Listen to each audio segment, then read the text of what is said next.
tous,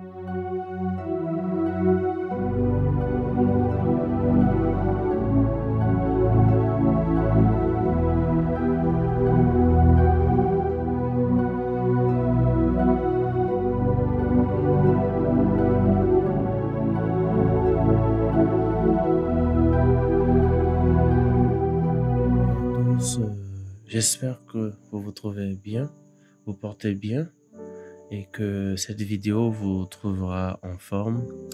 Et donc, nous poursuivons notre série de tutoriels consacrés à la prise en main sur la conception des masques de saisie avec le logiciel CS Pro.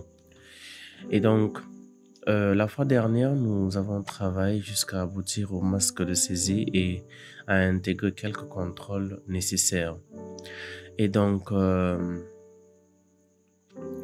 va poursuivre avec les réglages nécessaires qui sont d'habitude très importants en ce qui concerne le fonctionnement du masque de saisie. Et donc, je vais relancer le masque pour qu'on puisse le voir ensemble. Donc, d'accord. Alors, d'habitude dans la vie, vous avez toujours ce truc-là, opérateur ID qui va sortir sur les masques. Et si vous ne savez pas là où le trouver, il va falloir qu'on le trouve. Normalement, c'est un code unique qu'on affecte aux agents. Et ça va normalement nous servir plus tard, ok? Plus tard, si on utilise les métadonnées, ça va plutôt bien nous servir, d'accord? Donc, quand les gens rentrent ici, c'est pas que ça ne sert à rien, ça peut vraiment nous servir plus tard. Alors, quand on fait OK, il faudrait faire Add ici et puis maintenant commencer, d'accord? Donc, si je commence là, je mets un questionnaire numéro 1, 2, je remplis et que j'arrive à un certain niveau. Donc là, je mets le nom.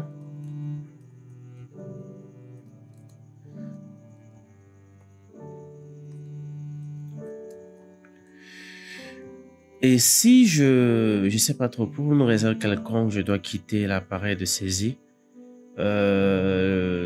cette application en tant que telle actuellement ne peut pas nous permettre de sauvegarder cela. D'accord? Donc le travail sera bâclé si je ferme ici. Il n'y a que ces options. Discard, ça veut dire abandonner carrément. Cancel et puis l'aide. Bon, si je fais cancel, il reste. Et si je fais discard, il oublie carrément. Donc du coup, toutes les informations que j'avais saisies, je ne sais pas dans votre cas si vous travaillez sur quel projet de masque et que ça va prendre combien de variables, mais c'est du gâchis d'arriver à ce niveau et toujours l'abandonner. Donc on peut éviter ça bien évidemment en permettant les sauvegardes partielles, d'accord? Donc si on utilise l'option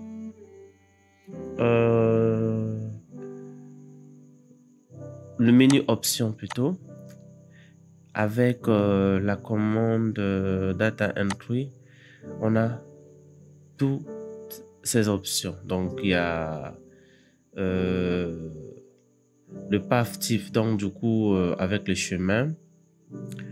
Là, si on a des grands projets, bon, de toutes les manières, jusqu'à ce jour, ça c'est on utilisait cela pour les cas d'apprentissage à l'école, mais je vous conseille vraiment de mettre pour un contrôle plus dynamique et autres. On va plus tard dans les grands projets voir l'utilité de mettre automatiquement et systématiquement vos projets sur System Control, parce que sur Operator Control c'est orienté agent de saisie, d'accord? Donc du coup il y a moins de possibilités, mais je vais vous expliquer plus tard en fait techniquement la différence qu'il y a entre Operator Control et System Control. Pour l'instant, je vous conseille vraiment de mettre sur System Control. Comme ça permet à la machine d'avoir la main sur un certain nombre d'aspects préconfigurés. Et voilà, nous allons nous concentrer sur l'application en quelque sorte et éviter des anomalies. D'accord? Donc, on met sur System Control. Alors, tout à l'heure, vous avez vu qu'au démarrage de chaque questionnaire pour la saisie, on vous demandait opérateur ID. Alors, c'est cette case-là qui nous permet de le recueillir. Si vous avez déjà prévu un champ pour le code de l'agent de saisie, ça ne sert pas à grande chose. Donc, ici, on ne l'a pas, donc on va le laisser. Mais s'il y avait déjà un champ prévu pour l'agent de saisie, on pouvait le mettre. Donc, du coup, on pouvait omettre de cocher ça. Confirm end of case. À la fin, on vous dit on reçoit ce questionnaire. Donc là, c'est ce qui nous permet de faire cela.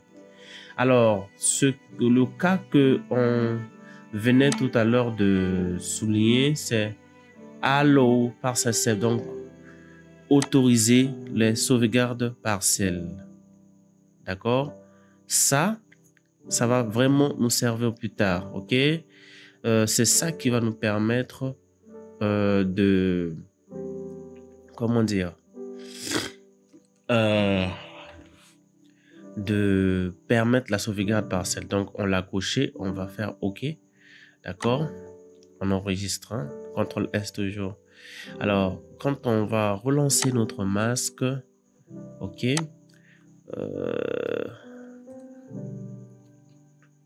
Et puis, voilà. Donc, je vais rentrer le code, la date, 22 10 1991.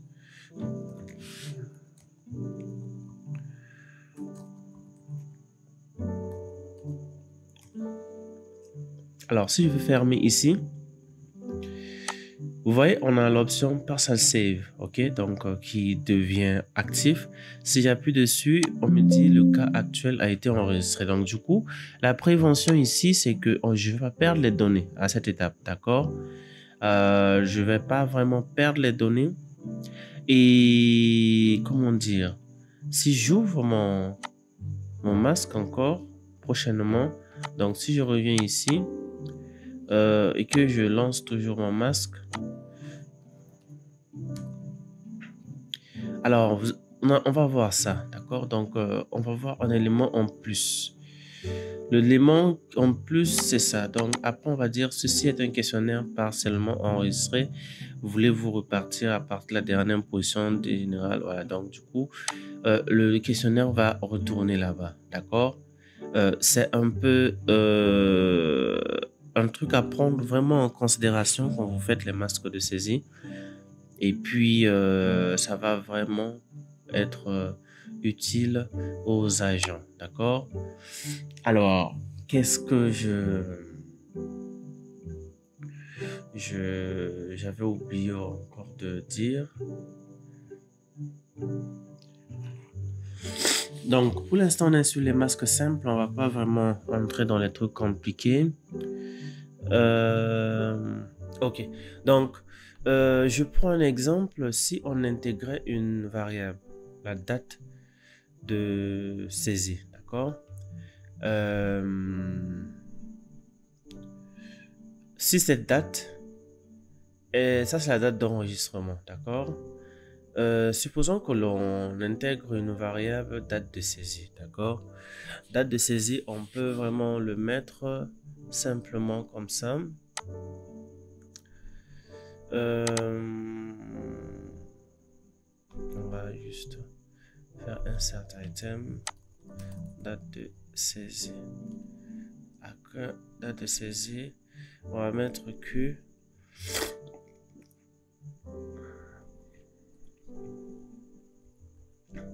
Len 8 et puis voilà, on va faire un truc comme ça et lorsqu'on va drafter le questionnaire, on va s'arranger à le mettre en haut ici. Notre date de saisie, on le met là, ok, et puis on aligne le machin là ici. D'accord. Alors, la date de saisie ici, ce cas est vraiment très important. Il faudrait le savoir. Il y a deux modes qu'on utilise souvent dans CSFO. La date de saisie, ici, je vais mettre, comme c'est une date plus récente, on va toujours mettre son type par date et on va choisir, ok, ça va, comme ça, c'est pas un problème. Voilà. Donc, du coup, comme j'ai vraiment modifié la structure du masque, je vais changer la base, d'accord?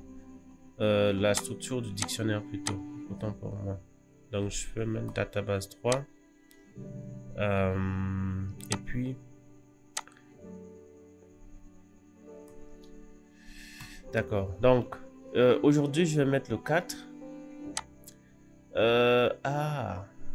Je l'ai mis avant le numéro de choses. Donc, je vais dire discard. Alors, vous avez vu que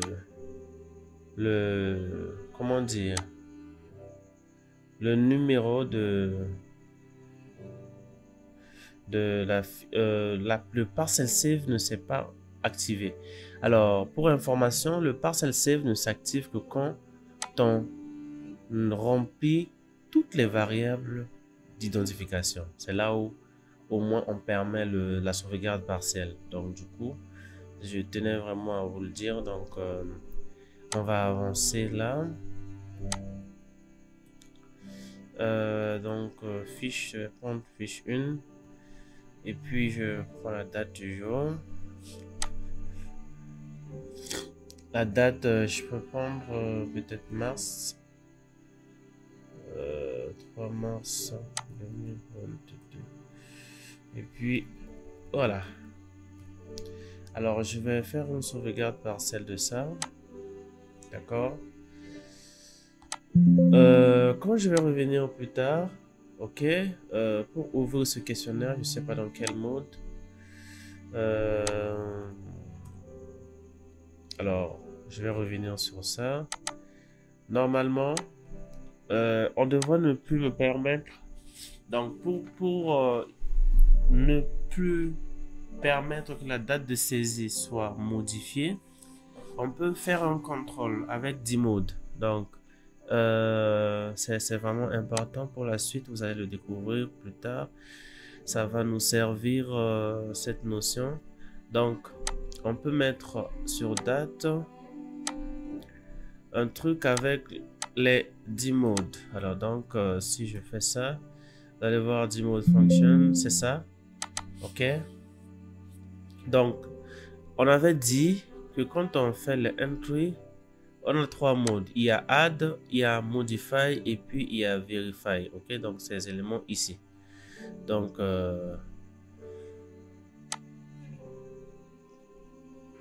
voilà, donc ces éléments ici. D'accord. Donc, si on retourne toujours sur notre masque, ok, on est ici.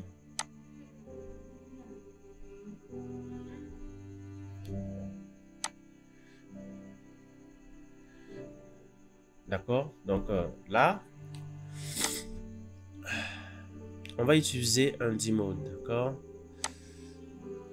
Donc pour la date ici, sélectionner, on va faire 10 mode. On va faire un pré-poc. Ok. On va faire if 10 mode. Vous voyez ça, c'est le style de ça. Donc if 10 mode égale à add, vous pouvez mettre add ou vous pouvez mettre 1. Ok.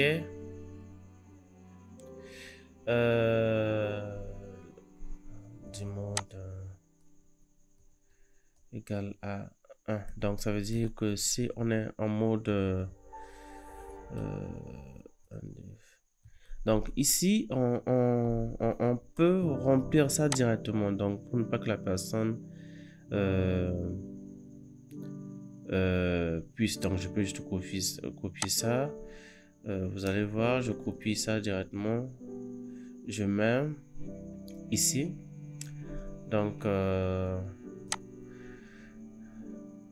bon, Si je veux dire le champ en cours, pour ne pas copier la même chose, comme on est en Q10, on peut utiliser $. Donc, dollar signifie le champ en cours. Donc, sysdate, c'est une fonction qui prend la date du système. Et ici, c'est le format. D'accord? Donc, il va nous renseigner cette chose. Et puis, il dit no input. Donc, ça veut dire il refuse d'entrer. D'accord? Quel est l'impact de ce truc qu'on vient de faire? D'accord? C'est que, bon, ça touche de façon fonctionnelle toujours. Donc, quand je vais repartir de là, ok, donc je vais lancer un nouveau entry. Ok, qu'est-ce que ça va faire? Donc là, je vais faire un add. Ok, donc numéro de la fiche, je vais mettre 2, d'accord? Vous voyez, automatiquement, il a fait le préfill de ce champ et voilà. Quand j'y retourne, c'est là où il me fait revenir sur ça. Et du coup, pourquoi est-ce qu'il a permis qu'on puisse le modifier? C'est parce qu'on a mis un prépoke. Ça veut dire on n'a pas géré comme si c'est quand on est sur le champ. Donc normalement, si on veut carrément verrouiller ce champ, il y a une différence entre prépoke et onFocus. Donc prépoke, c'est avant d'arriver sur le champ qu'il fait ça. Donc pour vraiment dire, même si quelqu'un se pointe sur ce champ, on refuse parce qu'on a mis un no input. Donc le no input, voilà, on met ça ici. Donc si on compile, le no input, ça veut dire on n'entre pas, d'accord? L'utilisateur ne rentre rien ici, ok? Voilà, je ferme, je fais discard et puis voilà, on va reprendre notre questionnaire. Donc je mets le questionnaire 1, une. Oh, une existait déjà, donc je vais mettre 2. Ok, et à chaque fois que je reviens ici pour cliquer, vous voyez, c'est comme s'il ne réagit pas. C'est parce qu'il y a un on focus. Donc, je clique sur ça, mais ça ne prend pas. Donc, on focus, ça veut dire sur le champ. D'accord? Donc, à chaque fois que la personne clique, il dit que non, sur ce champ, quand on est dans le champ en même temps, il y a un on focus, il y a un no input qui est là. D'accord? C'est comme ça qu'on verrouille souvent. Ou souvent, de 2. Si on fait déjà un truc comme ça pour renforcer la sécurité de ce champ, on peut faire properties et on coche protected, d'accord? Donc voilà. Alors si on fait ça, il faudrait d'abord qu'il y ait un no input avec on focus sur ce champ, d'accord? D'accord? Si vous faites ça, soyez pas étonné que si vous prenez un prépoke, ça va être un problème. C'est le no input qui permet de protéger ce champ. D'accord? Normalement, si on fait ça le plus souvent, il faudrait qu'il y ait une valeur sur le champ. Parce que pour un champ protégé, je vais vous expliquer la différence. Pour un champ protégé, si on essaie de le brusquer, ça veut dire revenir sur ce champ et cliquer comme ce qu'on a fait tout à l'heure, ça va envoyer un message d'erreur parce que c'est un domaine restreint. Donc, qu'est-ce que je t'ai en train de dire ici? Nous allons progresser. Ok, donc on va essayer ça. On ferme le masque ici, donc 2. Je vais faire parcel save. On revient, on va aller faire un 3. Bon, de la manière, ce n'est qu'un essai. Donc, c'est vraiment essentiel ce qu'on est en train de faire parce que, donc voilà. Et si je clique dessus, d'accord, c'est protégé, d'accord, donc pas d'accès, protégé. D'accord, système opérateur, ça allait autoriser, ça nous donne un message d'erreur, donc c'est protégé. Le protected permet de mettre comme ça. Donc, si vous voyez un peu dans les masques, ces genres de clés mis dessus. Voilà. Mais attention, si vous faites truc comme ça, mettez un on focus, ça veut dire le traitement sur la valeur. Quand il a le focus, ça veut dire quand on clique dessus et rassurez-vous qu'il y ait un no input et qu'il y ait une valeur remplie qui soit valide, d'accord? Parce que si la valeur n'est pas valide, ça va nous péter avec un message chose. Donc du coup, alors le demode ici permet d'autoriser certains champs à un agent de vérification. Donc quand on fait le contrôle, plutôt on va autoriser les variables de vérification verify. Donc on peut pas autoriser les variables telles que agent de contrôle, de saisie, pour que l'agent de saisie puisse renseigner. Donc du coup on l'autorise avec demode égal à 3. Donc ça va vous servir plus tard, mais on a mis demode égal à 1. Donc du coup c'est donc il y a certains champs comme ça tels que les GPS et autres qui ne pourront pas à la modification être mis à jour. Donc quand on va donner dans le truc CAPI, vous allez voir plutôt l'utilité de la fonction demode. Donc ici on a 3 fonctions qu'on vient d'apprendre: demode, sysdat et noInput, d'accord? Qu'est-ce que j'avais encore en tête de vous mettre comme paramétrage? Donc le data entry ici, il y a cette option show cases on tree. Donc normalement l'agent de saisie souvent a besoin d'une navigation. Donc si ici c'est only on mobile, ça veut dire c'est quand il sera sur le téléphone que l'arborescence, le questionnaire va s'afficher. Donc comment dire, l'arborescence c'est quoi?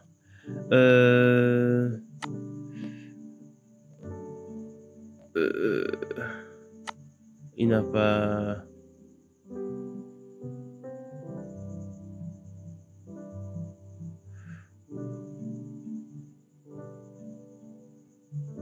Il n'a pas affiché ici. Donc, on l'avait pas autorisé, donc il n'a pas affiché. Normalement, l'arborescence sur un cases, c'est permettre de savoir là où la variable se trouve. Donc, du coup, on peut naviguer en cliquant par là, d'accord? Donc, du coup, si je fais ça, je reviens là. Et puis, j'alloue cette possibilité, je dis always, d'accord? Donc, seulement sur desktop aussi, bon, je fais always, ça veut dire que ça sur mobile ou desktop. Et puis, je dis, il faut me centrer le formulaire au milieu de l'écran. Donc, parce que parfois, vous faites un truc sur un écran plus petit et quand ça arrive sur un écran grand, ça se vient, ça prend une partie là-bas. Donc, il faut un centre. Ok, donc quand on va exécuter notre application, vous allez avoir un truc du genre, bon, je peux me permettre de revenir sur ça. Ok, donc vous voyez, ça s'affiche déjà. Ça permet normalement de naviguer. Donc si vous avez des grandes sections, beaucoup d'éléments de formulaire, ça peut permettre à l'agent de saisie de naviguer comme facilement. Et puis voilà. Je crois que on a vraiment le nécessaire qu'il faut pour boucler les applications de saisie simple fait avec CS Pro. Voilà, donc